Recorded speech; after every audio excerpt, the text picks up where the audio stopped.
Halo, apa kabar? Semoga sehat selalu ya, seperti biasa teman-teman. Mohon maaf suaranya seperti ini, soalnya agak flu. Nah, kali ini aku mau berbagi pengalamanku yang lain. Yaitu di saat aku melakukan proses exit permit only atau EPO. Yang aku lakukan, proses tersebut pemberkasannya register di kantor imigrasi. Nah, dalam video ini aku akan berbagi info apa saja berkas yang perlu dipersiapkan untuk pengajuan EPO tersebut atau exit permit only. Tapi seperti biasa teman-teman, mohon bantuan supportnya. Jika memang channel YouTube ini bermanfaat, silakan teman-teman share ke keluarga, ke teman-teman, atau ke siapapun. Dan mohon bantuan supportnya untuk like, kemudian subscribe, dan diklik loncengnya. Oke, thank you ya. Nah, supaya nggak bingung, nggak ada salahnya dong mengetahui apa sih definisi dari exit permit only atau EPO. Jadi, definisi dari EPO atau exit permit only merupakan izin tertulis bagi warga negara asing untuk secara sah meninggalkan wilayah negara Republik Indonesia. Oke, kita lanjut ya. Nah, teman-teman, ini dia berkas-berkas yang perlu dipersiapkan untuk pengajuan exit permit only atau EPO. Informasi ini aku dapatkan dari kantor imigrasi. Sebenarnya sih kalau misalnya teman-teman mau cari pun ada kok di Google. Untuk pemberkasannya itu apa aja yang perlu dipersiapkan. Hanya saja perbedaannya adalah saat ingin melakukan register atau pengajuan. Karena kan pada saat saya mengajukan itu kondisinya sedang dalam kondisi PPKM yang semuanya dilakukan serba online. Itu pun jika prosesnya ingin dilakukan offline, paling tidak melakukan konfirmasi dulu dengan pihak imigrasi. Nah, teman-teman perlu diperhatikan juga pengajuannya di mana. Disesuaikan dengan pengajuannya pada saat di awal mengajukan KITAS atau identitas untuk si warga negara asing tersebut. Maksudnya identitas dalam hal ini izin tinggalnya diajukannya saat pertama kali di kantor imigrasi mana. Jadi EPO-nya pun juga sama.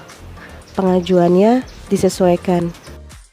Karena kan untuk pengajuan izin tinggal warga negara asing itu mengikuti data diri si sponsor. Oke, yang pertama adalah surat permohonan. Ini dipersiapkan dan jangan lupa diberikan materai. Materainya untuk sekarang 10.000, bukan 6.000 lagi. Nah, jika tidak ingin mengurus sendiri atau tidak bisa mengurus sendiri sebagai pemohon atau sebagai penjamin dari si warga negara asing, maka bisa memberikan surat kuasa yang bermaterai.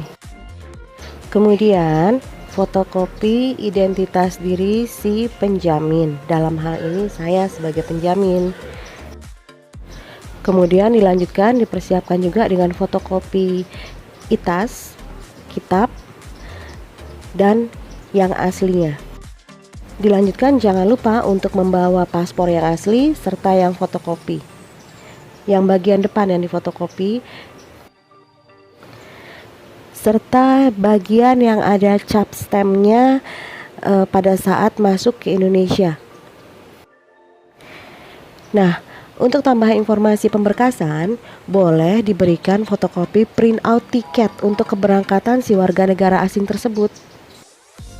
So, untuk lebih pemahaman lagi, exit permit only atau EPO ini bisa diajukan karena dengan kondisi si warga negara asing tersebut posisinya masih ada di dalam wilayah Republik Indonesia. Oke teman-teman, ini dia contoh draft surat untuk permohonan pengajuan exit permit only atau EPO, dan di bawahnya ada keterangan untuk diberikan materai serta nama terang dan tanda tangan si sponsor atau pemohon. Nah, kita lanjut ya ke dalam proses apply atau pengajuan pemberkasan EPO. Di sini aku share saat aku mencoba pengajuan secara online. Dibukanya melalui web izin tinggal online imigrasi.go.id.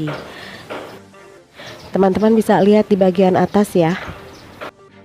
Saat itu saya mencoba melakukan apply online tersebut melalui handphone. Ini kebetulan saya screenshot prosesnya. Karena saat itu saya berpikir sekedar just in case, siapa tahu saya membutuhkan screenshot ini jika mungkin terjadi hal-hal yang mendesak atau dibutuhkan untuk informasi ke bagian imigrasi. Dan ternyata memang benar pada saat saya mencoba pengajuan secara online,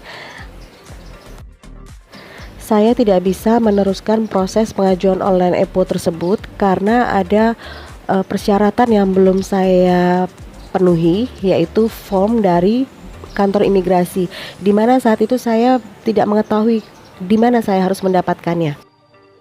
Akhirnya yang saya lakukan saat itu mencari informasi ke bagian kantor imigrasi dengan menghubungi nomor tersebut via WhatsApp.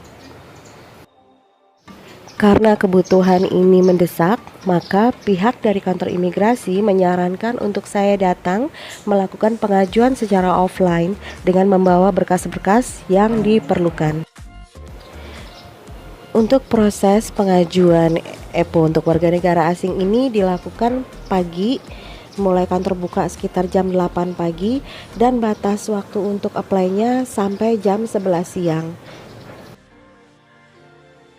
Saat datang ke kantor imigrasi, langsung disarankan untuk menuju lantai 3 ke loket 10.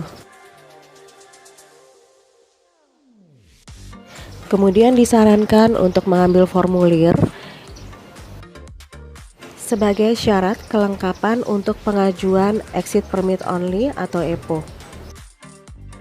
Saat memasukkan pemberkasan di loket, maka setelah dilakukan pengecekan, akhirnya saya mendapatkan tanda terima. Tanda terima inilah yang nantinya digunakan untuk mengambil paspor asli yang sudah mendapatkan cap atau stempel Exit Permit Only atau EPO. Proses pengerjaan ini biasanya sekitar 3 hari kerja, serta tidak dipungut biaya atau free, gratis ya. Dan setelah warga negara asing mendapatkan stem EPO atau Exit Permit Only, warga negara asing ini hanya mendapatkan waktu 7 hari untuk ada di dalam wilayah Republik Indonesia. Setelah itu diharuskan keluar atau jika masih ada nanti akan kena overstay. Dalam hal ini informasi yang saya tahu untuk biaya overstay perharinya dikenakan 1 juta rupiah. Nah, seperti ini ya teman-teman stem EPO yang ada di paspor si warga negara asing tersebut. Sebelumnya mohon maaf ya jika dari tadi ada beberapa file penulisannya saya blur. Jika sudah mendapatkan stem seperti ini di paspor, maka si warga negara asing sudah resmi melakukan pengembalian dokumen izin tinggal ke kantor imigrasi dan wajib meninggalkan wilayah negara Indonesia dalam jangka waktu 7 hari. Oke teman-teman, sekian dulu ya informasi yang aku share. Mudah-mudahan bermanfaat. Untuk lebih dan kurangnya, mohon maaf. Semoga informasi ini dapat membantu teman-teman. See you next time.